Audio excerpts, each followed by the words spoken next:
승리가 여러분과 또 여러분의 가정과 여러분의 일터 위에 함께하기를 축원합니다. 우리 함께 인사할까요? 부활의 승리가 함께하기를 축복합니다. 옆사람과 인사합시다. 부활의 승리가 함께하기를 축복합니다. 부활절은 죄로 인해서 고통받는 우리에게 새로운 승리를 주신 날입니다. 부활절은 사망의 종로로 타던 우리가 이제 사망의 두려움으로부터 영원한 생명을 누리게 되는 그런 날입니다. 부활절은 세상의 비진리에 억눌려 있었던 하나님의 백성들이 이제 진리가 승리하였음을 선포하는 날입니다.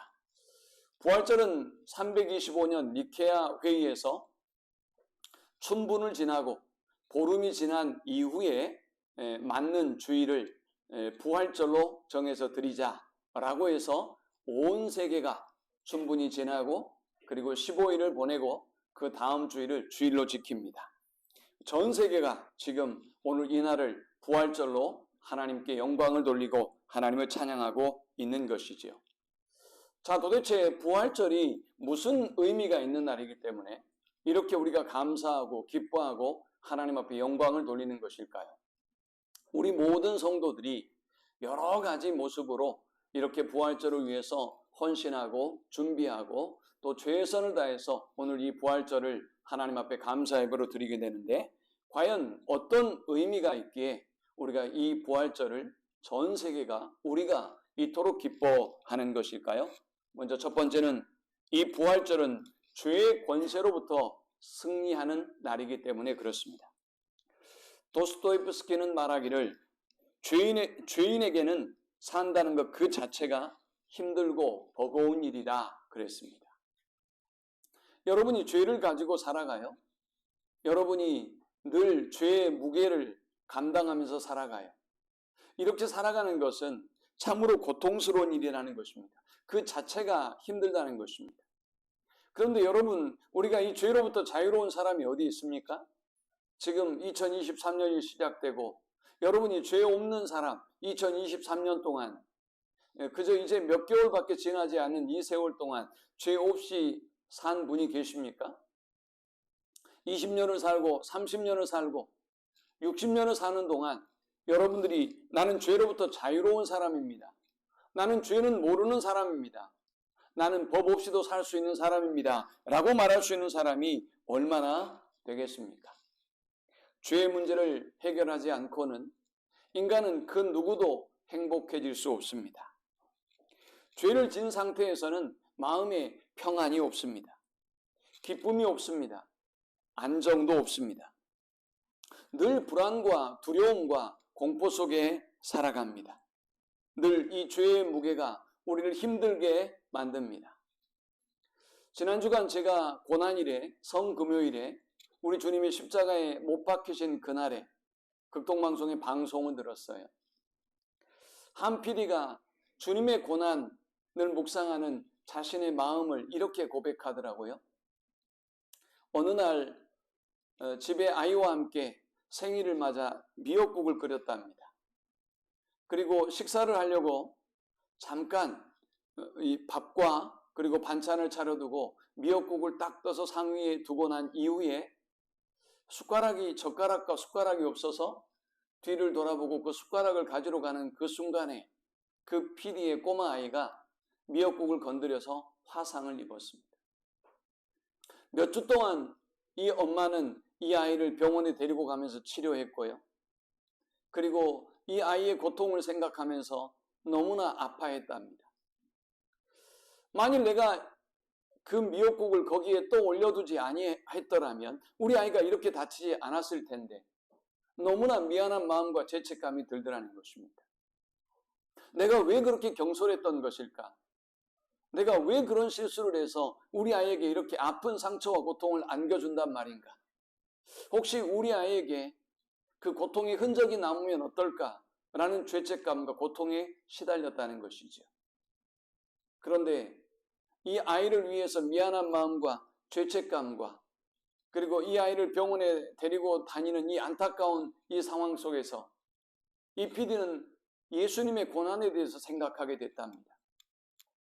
예수님은 나를 위하여 모든 것을 주셨는데, 예수님은 나의 죄를 담당하기 위해서 그 모욕과 수치와 굴욕과 모함을 당하시면서 사람들로부터, 제자들로부터 버리움을 당하면서까지 십자가의 고난을 담당하시고 우리를 구원해 주셨는데, 우리 아이의 고통에는 내가 죄책감을 느끼고 후회와 아픔이 있었지만, 우리 주님이 당하신 이 고통은 너무나 무덤덤하고 나와는 상관없는 것처럼 생각하는 자신이 너무나 부끄럽고 죄송하더라는 것입니다. 사랑하는 여러분, 주님은 저와 여러분이 이 정죄로부터, 이 죄의 고통으로부터 자유함을 누리게 하기 위해서 친히 인간의 몸을 입고 이 땅에 오셨습니다. 그리고 여러분이 괴로워하지 않기를, 여러분이 자유할 수 있기를, 여러분이 평화를 누릴 수 있기를 원하셔서 친히 십자가에 달리셔서 우리를 구원해 주시고 우리에게 평화를 주시고 우리에게 자유를 주셨습니다. 로마서 8장 1절에서 2절은 말씀합니다. 그러므로 이제 그리스도 예수 안에 있는 자에게는 결코 정죄함이 없나니 이는 그리스도 예수 안에 있는 생명의 성령의 법이 죄와 사망의 법에서 너를 해방하였습니다. 바울은 어떻게든 거룩하고 경건하게 살고자 애를 썼습니다. 그러나 늘 그는 좌절하고 절망하지 않을 수가 없었습니다. 내가 원하는 것은 거룩하고 정결한 삶인데 결과적으로 보면 또 쓰러지고 넘어졌더라는 것입니다.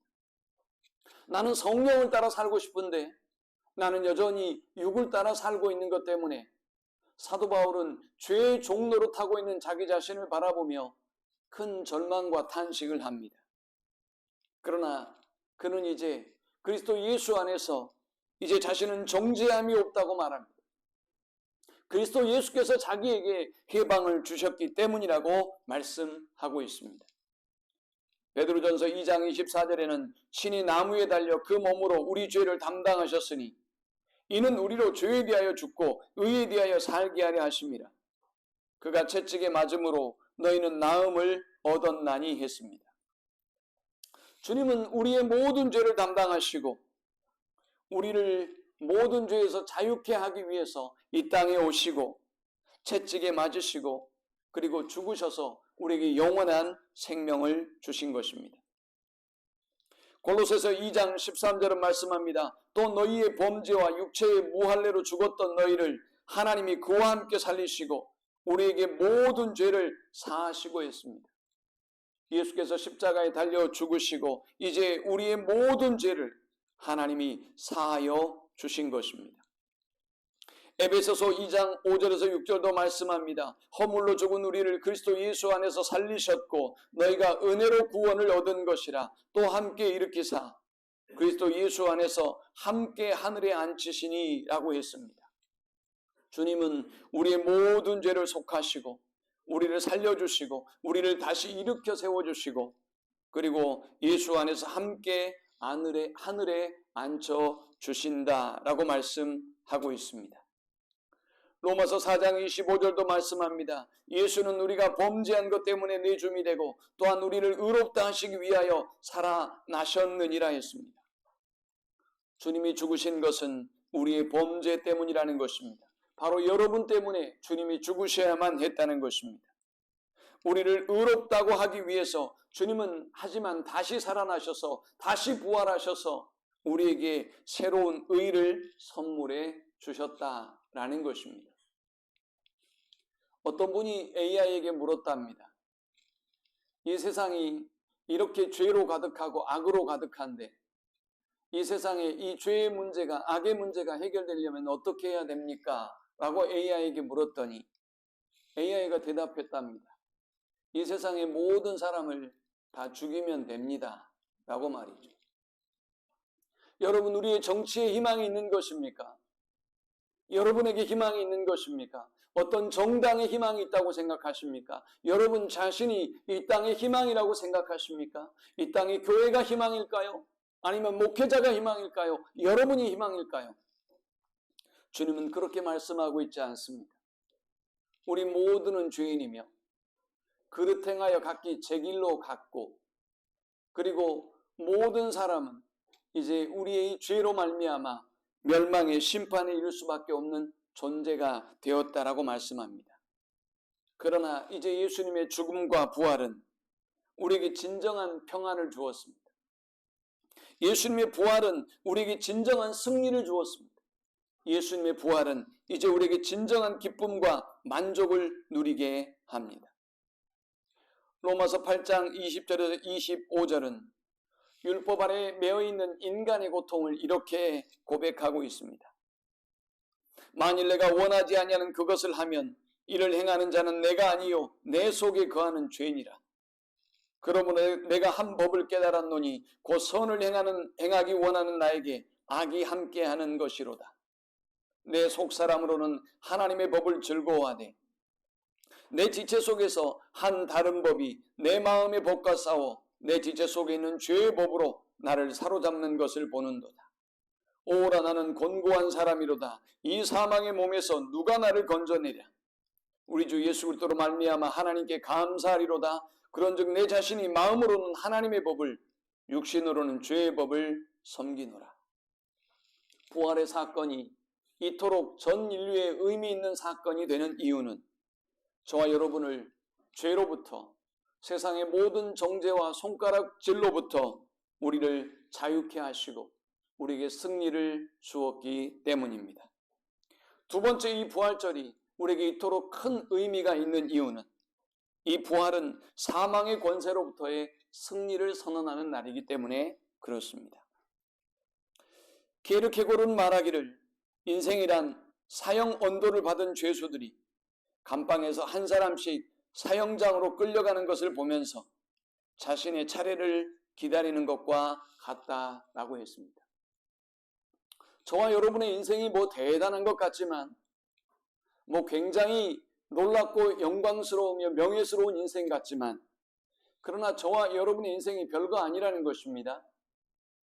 그저 사형장으로 끌려가기 위해서 순번을 기다리고 있는 죄수들과 다를 바가 없는 인생이다 라고 말합니다. 여러분, 인류가 지금까지 해내지 못한 일이 있습니다. 달나라도 가고 인공지능도 만들고 로봇도 만들고 정말 편리한 세상을 만들어 가고 있지만 인류가 이기지 못한 일, 해내지 못한 일, 바로 그것은 죽음을 극복하는 일입니다. 저와 여러분이 아무리 노력해도 이 죽음을 극복할 수가 없어요. 아무리 운동을 열심히 하셔도 이 죽음을 극복할 수가 없습니다. 아무리 건강보조식품을 많이 먹어도 여러분의 죽음을 극복할 수가 없어요. 아무리 여러분이 노력하고 아무리 애를 쓴다고 한다 할지라도 이 세상에 그 누구도, 이 세상에 어떠한 사람도 이 죽음을 뛰어넘은 사람은 단 한 사람도 없습니다. 그런데 사도 바울은 오늘 55절에서 이렇게 선포하고 있습니다. 사망아 너의 승리가 어디 있느냐? 사망아 내가 쏘는 것이 어디 있느냐? 사망에 쏘는 것은 죄요 죄의 권능은 율법이라. 우리 주 예수 그리스도로 말미암아 우리에게 승리를 주시는 하나님께 감사하노니 했습니다. 율법은 저와 여러분의 죄인됨을 드러내고 율법은 저와 여러분을 정죄하고 죄로 인하여 우리를 죽입니다. 우리가 죽을 수밖에 없는 존재라는 사실을 깨닫게 만듭니다. 그래서 우리는 이 죽음에 대한 두려움과 공포를 가지고 살아갑니다. 여러분이 잊고 살고 있다 할지라도 불현듯 우리 주변의 사람들이 하나님의 부름을 받을 때 우리는 이 죽음에 대한 공포에 사로잡힙니다. 여러분의 남편과 아내와 그리고 젊은 친구들이 여러분의 곁을 떠날 때 우리는 두려움이 우리를 지배함을 그 누구도 부인할 수 없습니다. 제가 아는 어떤 분은 밤에도 TV를 켜놓고 주무셨어요. 그분은 밤에도 불을 다 켜놔요. 아니 왜 TV를 켜고 왜 불을 켜놓고 주무세요? 라고 했더니 밤에 자기는 안 잔대요. 왜 안 잡니까? 했더니 이러다 홀연히 갈까봐 두렵다는 것이죠. 여러분, 죽음은 이렇게 무서운 것입니다. 지금은 여러분에게 가장 무서운 것이 돈 문제 같지만 지금은 여러분이 해결해야 될 일이 경제적인 문제이고 직장의 문제이고 다른 건강의 문제이고 다른 어떤 인간적인 문제 같지만 그러나 오늘 여러분의 모든 문제는 이 죽음이라고 하는 큰 명제 앞에 이 큰 두려움 앞에 여러분의 두려움은 그저 사치스러운 두려움으로 바뀌고 마는 것입니다. 요한복음 11장에는 죽은 나사로를 살리는 예수님의 기적이 등장합니다. 예수님은 나사로가 병들었다는 소식을 듣고도 이틀이나 다른 곳에 머뭅니다. 그리고 나흘째 되는 날에 그곳을 방문했습니다. 나흘째 됐다는 것은 이미 죽었다는 것이고 이미 확인이 끝났다는 것이고 이미 썩었다는 것을 의미합니다. 나사로를 앞에 두고 그의 여동생 마르다에게 예수님은 이렇게 말씀하셨습니다. 이 병은 죽을 병이 아니다. 내 오라비는 다시 살아날 것이다. 이때 마르다는 이렇게 믿음으로 고백합니다. 마지막 날 부활에는 다시 살 줄을 내가 압니다. 라고 말이죠. 주님은 무언가 그녀의 믿음의 고백이 부족하다는 듯 그녀에게 이렇게 말씀하셨습니다. 나는 부활이요 생명이니 나를 믿는 자는 죽어도 살겠고 무릇 살아서 나를 믿는 자는 영원히 죽지 아니하리라. 주님의 부활은 죽을 몸도 살리시고 그리고 썩을 것을 썩지 않게 하신다고 오늘 본문에서 분명히 말씀하고 있습니다. 52절에 나팔 소리가 나매 죽은 자들이 썩지 아니할 것으로 다시 살아나고 우리도 변화되리라. 이 썩을 것이 반드시 썩지 아니할 것을 입겠고 이 죽을 것이 죽지 아니함을 입으리로다. 이 썩을 것이 썩지 아니함을 입고 이 죽을 것이 죽지 아니함을 입을 때에는 사망을 삼키고 이기리라고 기록된 말씀이 이루어지리라. 사랑하는 여러분, 우리 주님은 자신이 사망의 권세를 이기시고 우리를 이제 영원히 죽을 수밖에 없는 그 영원한 심판에서 자유케 하셨습니다. 그리고 주님은 이렇게 말씀하셨습니다. 54절에 이 썩을 것이 썩지 아니함을 입고 이 죽을 것이 죽지 아니함을 입을 때에는 사망을 삼키고 이기리라고 기록된 말씀이 이루어지리라. 이 말씀은 이사야 25장 8절을 두고 한 말씀입니다.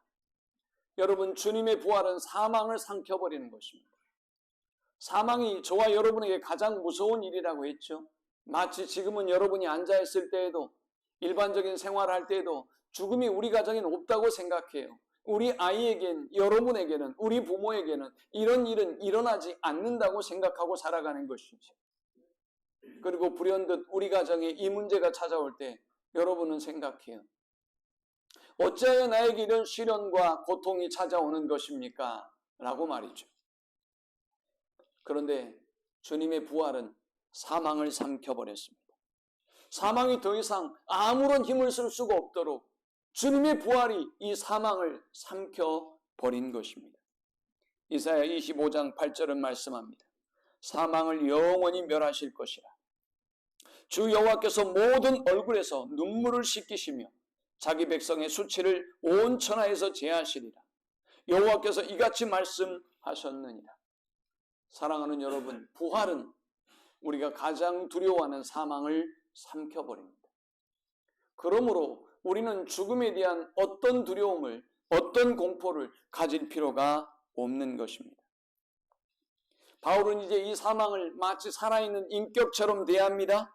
그리고 55절에 이렇게 꾸짖습니다. 55절에 이렇게 꾸짖습니다. 사망아, 너의 승리가 어디 있느냐? 사망아, 내가 쏘는 것이 어디 있느냐? 사망이 쏘는 것은 죄요, 죄의 권능은 율법이라 라고 말이죠. 사망, 너는 그리스도의 부활 앞에 아무런 영향력을 끼칠 수 없다라는 것입니다. 율법, 죄, 너희의 무기와 너희의 권능은 그리스도의 부활 앞에 아무것도 아니다 라고 선포하고 있는 것입니다. 아직도 죽음의 문제를 해결하지 못하고 있는 분이 계십니까? 아직도 이 땅에서 영원히 살 수 있다고 믿고 이 땅에 썩어지는 것을 추구하며 살고 있는 여러분이 계십니까? 그렇다면 오늘 주님의 이 말씀을 귀 기울이시고 죽음의 문제를 해결하는 복된 부활절의 아침이 되기를 축원합니다. 마지막 세 번째, 이 부활절을 온 세계가 이토록 기뻐하는 이유는 이날은 진리가 승리하는 날이기 때문입니다. 14절에는 이렇게 말씀하고 있습니다. 그리스도께서 만일 다시 살아나지 못하셨으면 우리가 전파하는 것도 헛것이요 또 너희 믿음도 헛것이며 했습니다. 바울은 가정법을 쓰고 있습니다. 만일 죽은 자의 부활이 없다고 한다면, 주님의 부활이 없다고 생각한다면 과연 어떤 일이 벌어질까요? 우리의 믿음이 헛것이죠. 여러분의 충성과 봉사와 헌신이 헛것입니다. 오늘 여러분의 모든 인생의 수고가 헛것이 되어 버립니다.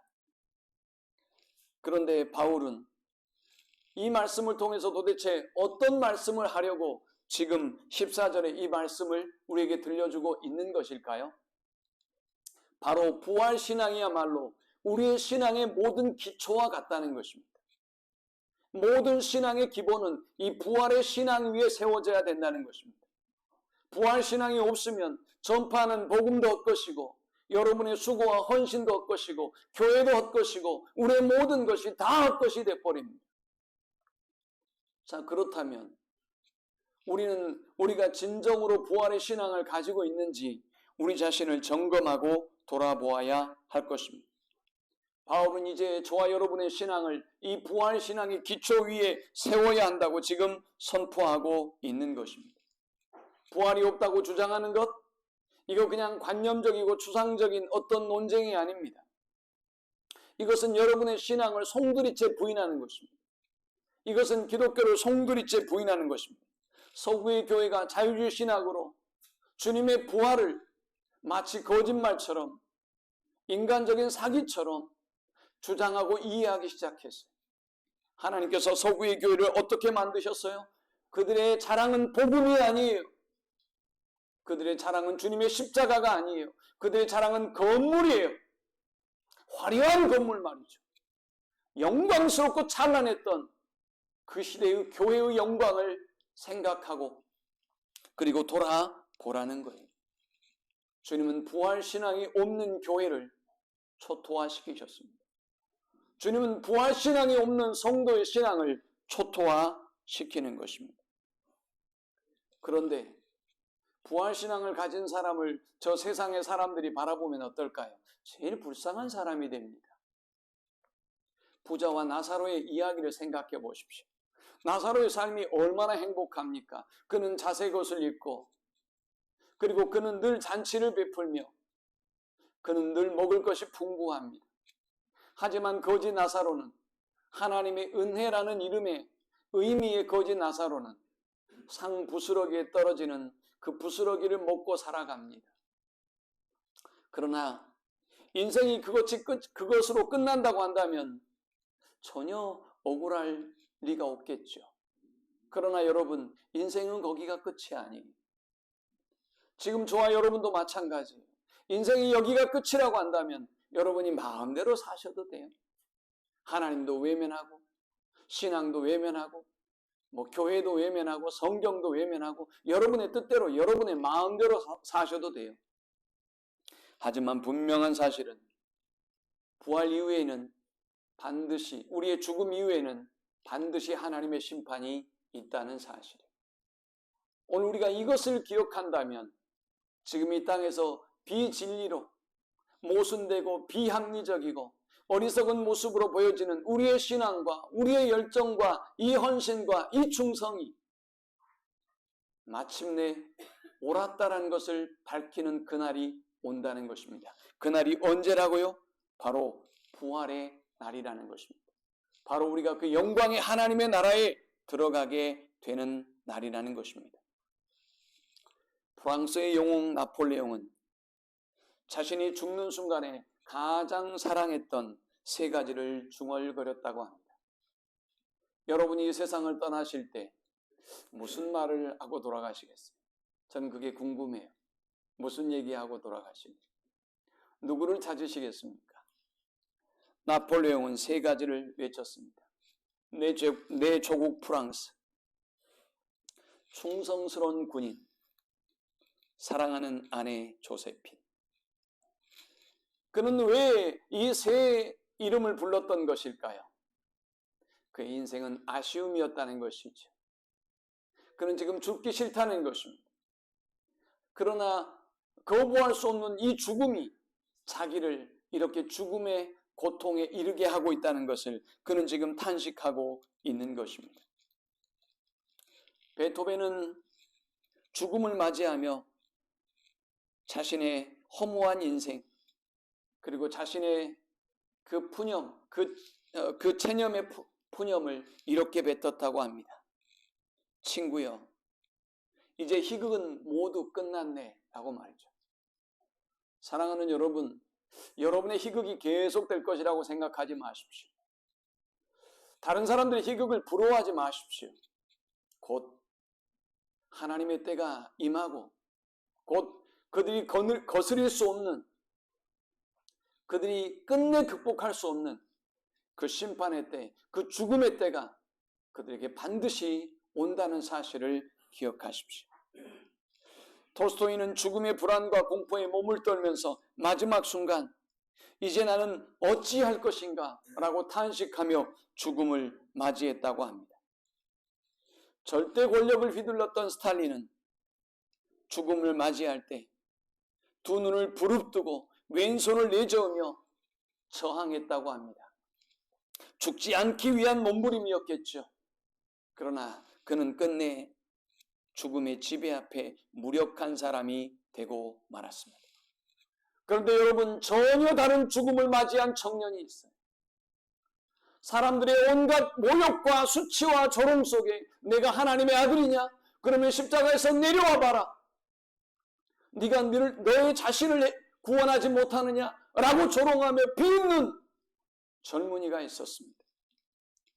그가 3년 동안 사랑했던 제자들로부터도 버리움을 당하고 호산나 다윗의 자손이여 우리를 구원하소서라고 자신을 쫓았던 수많은 무리들로부터도 버리움을 당했던 그가 사람들로부터 뺨을 맞고 그리고 못에 박히고 그리고 창으로 옆구리를 찔리고 가시의 면류관을 쓰면서도 그는 이렇게 고백합니다.